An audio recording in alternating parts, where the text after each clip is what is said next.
Every year, hundreds of people go missing near lakes and rivers in the US.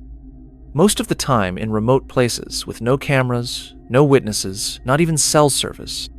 Sometimes, all they find is a torn t-shirt caught on a branch. Sometimes, just an empty backpack left by the shore. And sometimes, they find nothing at all.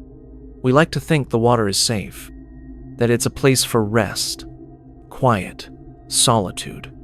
But it's often in those calm, empty places where things spiral out of control. No one hears you if something goes wrong. No one helps if no one's around. These are 6 true stories from people who experienced something they'll never forget. Story 1. The picnic spot. It was supposed to be just a quiet afternoon. My friend Jesse and I had planned a simple picnic by this lake outside town. Not some touristy beach, just a spot her older brother had told us about. He used to fish there in high school and said no one ever went anymore. Sounded perfect. We parked along this gravel pull-off and walked about 10 minutes down a barely there trail, pushing past branches, stepping over tree roots. Eventually, we reached a little open space by the water, with just enough grass to lay a blanket and trees that kept it shaded. It was peaceful, almost too quiet. I remember thinking how still the water looked, like glass. Jessie was already pulling out snacks and talking about her new job, but I kept glancing at the woods across the lake. They were thick. You couldn't see more than 5 feet into them. About 20 minutes in, we were eating and joking around when I noticed a figure across the water, in the trees. It looked like someone standing just behind the brush line, not moving. I blinked and tried to focus, but Jessie was mid-story and laughing, and I didn't want to kill the mood. So I said nothing. A few minutes later, I looked again, and he was gone. I told myself I imagined it. Maybe just a dark tree trunk. Maybe a hunter. I didn't want to be the paranoid one. But then we started hearing this snapping, like twigs not far behind us. Jessie stopped mid-bite and looked at me. "Did you hear that?" I nodded. We both turned toward the trail. Nothing. No wind. No animals. Just stillness. "Maybe a deer," she offered, but she didn't sound sure. We packed up quickly, suddenly both uncomfortable. I tried to laugh it off, saying we were being dramatic. But when we got to the trailhead, there was something new. A shoe. A single men's hiking boot. Old. Muddy. Sitting right in the middle of the path, toe pointed toward us. Jessie and I stopped. I wanted to joke, say something like, "Well, that's not creepy at all." But neither of us laughed.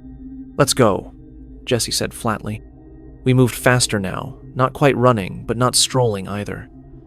About halfway up the trail, I glanced back and froze. Someone was crouched on the side of the trail. Not in it, but beside it, just inside the trees. He was watching us. I grabbed Jessie's arm. "Go. Don't look. Just move." We nearly tripped over each other trying to get back to the car. I didn't turn around again until we hit the gravel, and by then, I didn't see him. We locked the doors and peeled out of there so fast, I almost hit the ditch. That night, I kept thinking about the shoe, the way it was placed, like someone wanted us to stop. Look, we didn't report it. What would we even say? We got scared in the woods? But the weirdest part?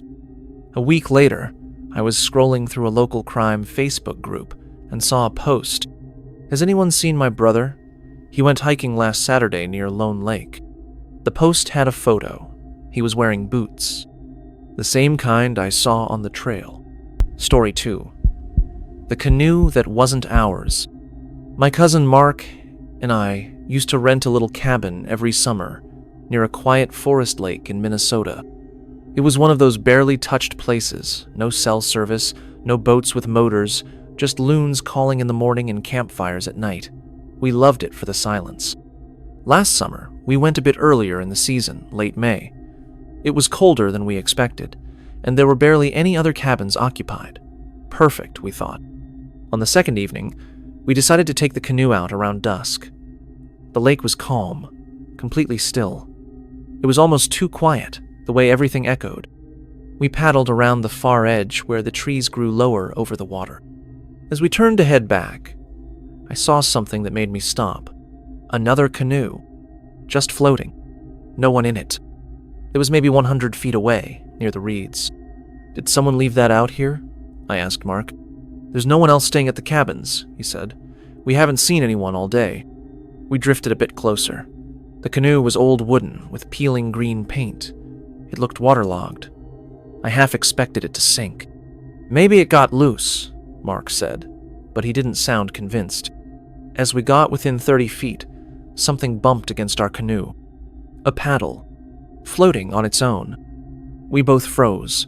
The paddle was wet, like it had just been dropped. Mark grabbed it and pulled it in. "We should go," he said, voice low. That's when I noticed something else. The canoe wasn't just floating.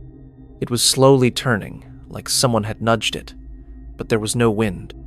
And then, out of the corner of my eye, I saw ripples from behind it, like someone or something had just slipped under the water.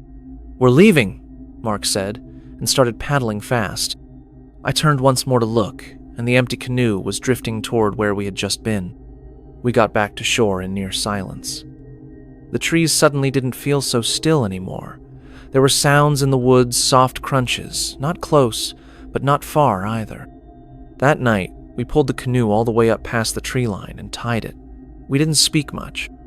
Around 2 a.m., I woke up to the sound of something scraping, like wood on wood. I looked out the cabin window. The canoe was gone. The next morning, we found it in the water again, floating, as if it had never been moved. But this time, there was something inside. A damp jacket. A man's size. Neither of us touched it. We went into the nearest town later that day, told a local ranger what we saw. He didn't seem surprised, said a man had drowned in the lake a few years back. His canoe had never been found. We cut our trip short after that, and I haven't been on a lake since. Story 3. He was already there. I don't usually hike alone, but I'd just gone through a breakup, and I needed space. There's a state park about an hour from where I live, with trails that loop around this small lake tucked deep in the woods. It's quiet, especially on weekdays, and I figured a long walk might help clear my head. I left a note for my roommate, packed some water and a snack, and got there around 3 p.m. The parking lot was almost empty. One other car, old, beat up, covered in mud. No one around. The trail was beautiful. Pine needles muffled my steps, and the lake peeked out between the trees as I walked. I made the first loop slowly, stopping to sit by the water, take a few pictures. I didn't see a single person. On the second loop, I noticed something strange. A granola bar wrapper. Crumpled. Not mine, just off the trail. A few minutes later, a boot print in the mud. I told myself it was probably just from this morning. The trail was damp from last night's rain. Could have been anyone. But then I realized the print was on top of mine. I stopped, listened. Nothing. Just wind in the trees and the occasional bird call. I kept walking, faster now. Every so often, I'd hear a stick crack, but it never repeated. Could have been a squirrel or a branch falling, until I reached the far end of the lake, the loneliest part. That's when I saw it. Someone's backpack. Propped up on a stump. It was zipped open. A pair of binoculars sticking out. A knife strapped to the side. I froze. Looked around. Then I saw the man. He was standing maybe 50 feet away, just off the trail, half behind a tree. Not moving. Not saying anything. Just watching. I turned and walked. Not ran walked. Calm. Purposeful. Every step felt like it weighed 50 pounds. The trail looped, and I knew if I kept going, I'd end up near the parking lot. But it was still half a mile. Then I heard it. Footsteps behind me. Slow. Crunch. Crunch. I didn't turn around. Just moved faster. My breathing was shallow, and my fingers were shaking so hard I dropped my water bottle without even noticing. The path narrowed between two fallen trees. I squeezed through, and that's when I heard the pace behind me pick up. I ran. Branches slapped my face. My legs burned. I didn't care. I just needed to see the car. When I finally broke out of the woods and saw the gravel lot, I almost screamed. My car was still there. So was the beat-up one. But no one else. I jumped in, locked the doors, and backed out so fast I hit a bush. Didn't care. Drove straight to the ranger station down the road. I told them everything. They sent someone out. An hour later, they told me there was no man, no backpack, nothing on the trail. But here's the thing that keeps me up at night. The ranger asked me if I was sure I hadn't just seen the driver of the other car. I told him I never saw anyone get out. He paused, looked at his clipboard, then said, "That car's been abandoned for 2 weeks. The owner? Reported missing. Last seen near the same lake." Story 4. The Lantern by the Shore. It happened 2 summers ago, when I was volunteering at a nature preserve in Oregon. Part of my job was to lock up the boat shed by the lake every night. Simple enough check that all the kayaks were secured, make sure no one was hanging out by the docks, and then hike back up to the ranger station. One night, I was running late. I'd helped a family find their lost dog and didn't make it down to the lake until almost 9:30 p.m.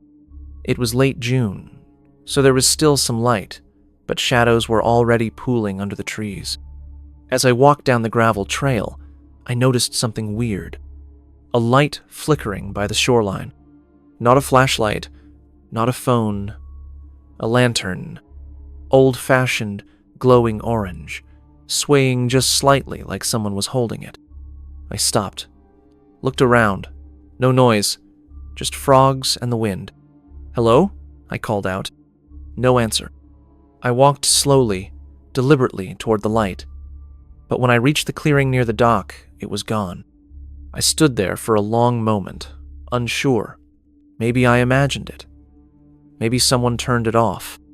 I checked the boat shed, locked it, turned to leave, and the lantern was back. But now, it was in the water, floating, drifting about 20 feet from the shore. I didn't move. I watched it float for about 15 seconds. Then it went out. Just gone. Darkness. And then, I heard it. A splash. Loud. Something entering the water. I turned and bolted up the trail. I didn't stop until I reached the ranger station. The next day, I told the lead ranger. He didn't laugh. He said years ago, a poacher used to sneak in through the lake at night with a lantern to catch illegal game. They found his boat. Never found him. "You're not the first to see that light," he said. "Just be glad you didn't hear him call your name." Story 5. The Campsite Visitor. My boyfriend Matt and I had been camping for years, and we were good at picking remote spots.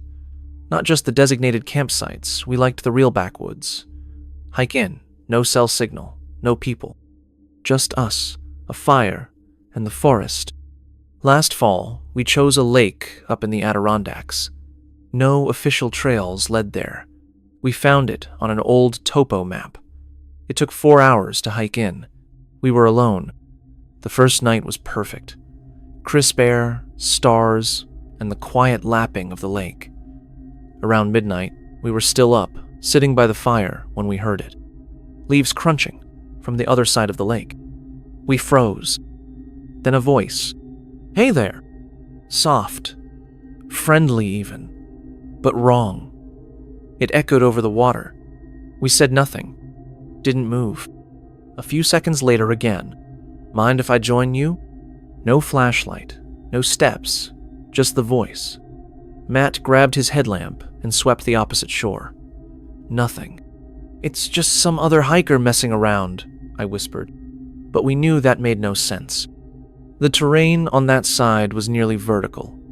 No trails. No flat spots to camp. We doused the fire and sat in silence. An hour passed. Then we heard breathing. Close. Behind our tent.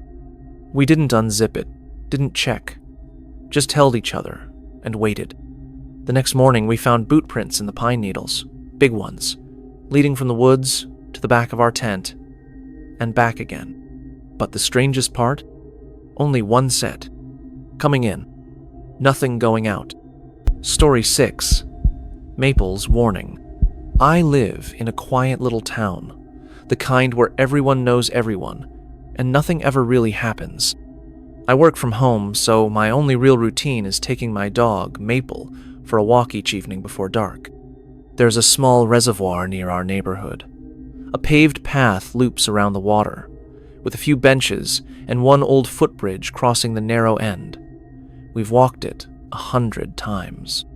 One evening last spring, just as the sun was setting, Maple stopped cold halfway across the bridge.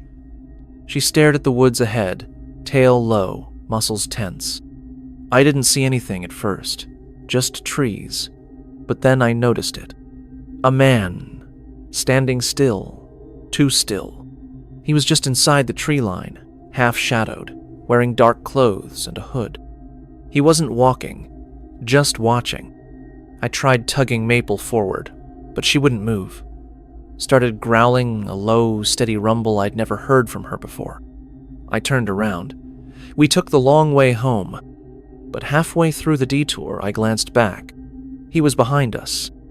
Not close, maybe 50 yards, just standing. I picked up the pace. So did Maple. He didn't follow us down the main street, at least. I didn't see him again. But here's the thing. I told a neighbor about it the next day.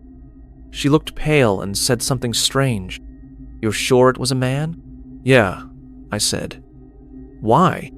She hesitated, then told me a teenage girl went missing near that same bridge 5 years ago. The case was never solved. Locals started calling the bridge the Hush Crossing, because no matter how loud you talk, it always feels like someone's listening.